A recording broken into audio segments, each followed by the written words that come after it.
नमस्कार बच्चों, गणित की कक्षा में आपका एक बार फिर स्वागत है। पिछली कक्षा में हमने कुछ बहुत ही मज़ेदार चीज़ों के बारे में सीखा था, जैसे कुछ शब्द अंदर, बाहर, ऊपर, नीचे। आज भी हम उन शब्दों को थोड़ा विस्तार में सीखेंगे। कैसे? एक बहुत ही मज़ेदार कविता के साथ। छुक छुक करती रेल चली। तो चलिए छुक छुक करके अपनी रेलगाड़ी चलाते हैं और विस्तार में इन शब्दों के बारे में सीखते हैं। चले? छुक छुक छुक छुक छुक छुक करती रेल चली, छुक छुक करती रेल चली, टेढ़ी मेढ़ी रेल चली, नदी खेत से रेल चली, ऊपर जाती नीचे जाती, थोड़ा रुकती चलती जाती, समुद्र पहाड़ बरसात दिखाती, पूरा देश घुमा कर लाती, आगे इंजन पीछे डब्बे, कुछ डिब्बों के आगे डिब्बे, कुछ डिब्बों के पीछे डिब्बे, हिलती डुलती रेल चली, छुक छुक करती रेल चली। तो बच्चों, कैसी लगी आपको कविता? एक बार और गाएं। छुक छुक छुक छुक छुक छुक छुक छुक छुक छुक करती रेल चली, छुक छुक करती रेल चली, टेढ़ी मेढ़ी रेल चली, नदी खेत से रेल चली, ऊपर जाती नीचे जाती, थोड़ा रुकती चलती जाती, समुद्र पहाड़ बरसात दिखाती, पूरा देश घुमा कर लाती, आगे इंजन पीछे डब्बे, कुछ डिब्बों के आगे डिब्बे, कुछ डिब्बों के पीछे डिब्बे, हिलती डुलती रेल चली, छुक छुक करती रेल चली। तो बच्चों, आप सबको कविता कैसी लगी? अच्छी थी ना कविता? कविता गा के मज़ा आया सबको? अब कविता तो पढ़ ली हमने, उसके बाद मेरे पास आपके लिए कुछ प्रश्न हैं, जिन प्रश्नों का उत्तर आपको मुझे देना है। तो शुरू करें। पहला प्रश्न, इंजन के पीछे कितने डिब्बे हैं? आप सबने इंजन को देखा? आपको देखना है कि इंजन के पीछे कितने डब्बे हैं। तो चलिए आप गिनिए और मुझे बताइए कि कितने डिब्बे हैं। ठीक है? दूसरा प्रश्न, लाल डिब्बे के आगे कितने डब्बे हैं? देखिए लाल डिब्बा कहाँ है?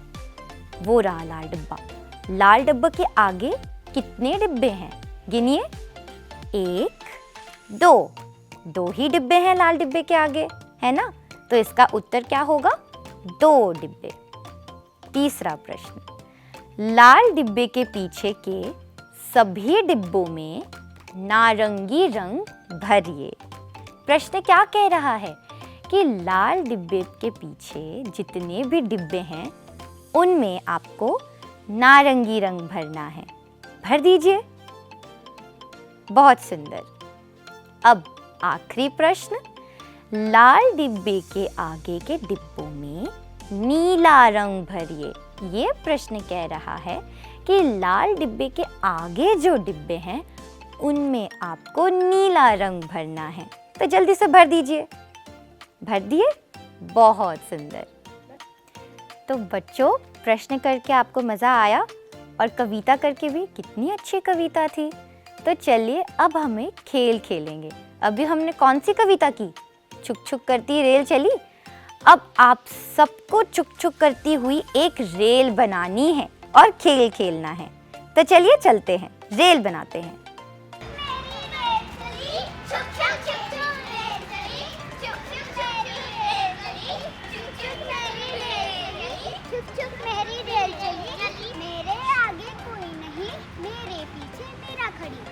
तो बच्चों, आप सबको कैसा लगा रेल बना के? सब बने थे रेलगाड़ी? रेलगाड़ी चलाई? मज़ा आया? चलिए, बहुत अच्छी बात है। अब यहाँ देखते हैं, यहाँ क्या हो रहा है दो दोस्तों के बीच में? सुआली और रोहित वस्तुओं के समूह बना रहे हैं। यहाँ 2 दोस्त हैं, सुआली और रोहित। उनके पास कुछ वस्तुएं रखी हैं और वो उन वस्तुओं के समूह बना रहे हैं। अब देखते हैं सुआली क्या बोल रही है। मैंने सारे कंकड़ एक साथ रखे हैं। और रोहित क्या बोल रहा है? मैंने पत्तियों को एक समूह में रखा है और चौक का एक अलग समूह बनाया है। तो बच्चों, आपने देखा सुआली और रोहित ने कितने अच्छे से अलग अलग वस्तुओं का एक समूह बनाया। आप भी ऐसी ठोस वस्तुएं लेके अलग अलग समूह बना सकते हैं। उदाहरण के तौर पे जैसे कुछ पत्तियां लेके, कुछ कंकड़ लेके या फिर चौक लेके। तो आप भी इन वस्तुओं का समूह ज़रूर बनाइएगा।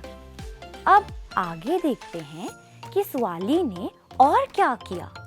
सुआली ने इन बटनों को इस तरह समूह में बांटा। क्या आप ये सारे बटन देख पा रहे हैं? इन बटनों में कुछ तो अंतर है। इन बटनों का रंग एक दूसरे से अलग अलग है, लेकिन सुआली ने क्या किया? इन बटनों को लेकर उनका एक अलग अलग समूह बना दिया। नीले का एक समूह, लाल का एक और हरे का एक। सुआली ने हर एक रंग का बटन लिया और उन्हें अलग अलग रंगों में बांट दिया, जिससे हमें पता चले कि हमारे पास कितने अलग अलग रंगों के बटन हैं। देखा, समूह बनाने से चीज़ें कितनी आसान हो जाती हैं। सुआली अब इन बटनों के समूह को अलग अलग तरीके से बनाना चाहती है। आप चित्र बनाकर उसकी सहायता कीजिए। अब मैंने तो आपको बता दिया कि सुआली ने बटनों का समूह क्यों बनाया था।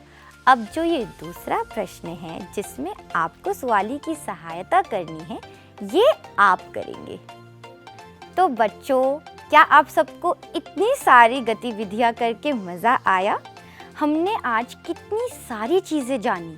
सबसे पहले हमने एक कविता की, जिसमें हमने देखा कुछ अलग अलग प्रकार के शब्द, ऊपर, नीचे, आगे, पीछे। आप सबने छुक छुक करती रेल भी बनाई। उसके बाद हमने दो दोस्तों को देखा, सुआली और रोहित। उन्होंने हमें बताया कि हम किस प्रकार वस्तुओं का समूह बना सकते हैं, और वस्तुओं का समूह बनाने से चीज़ें कितनी आसान हो जाती हैं। मैं आशा करती हूँ कि आपको आज की कक्षा में बहुत मज़ा आया होगा और हम आपसे अगली बार मिलेंगे।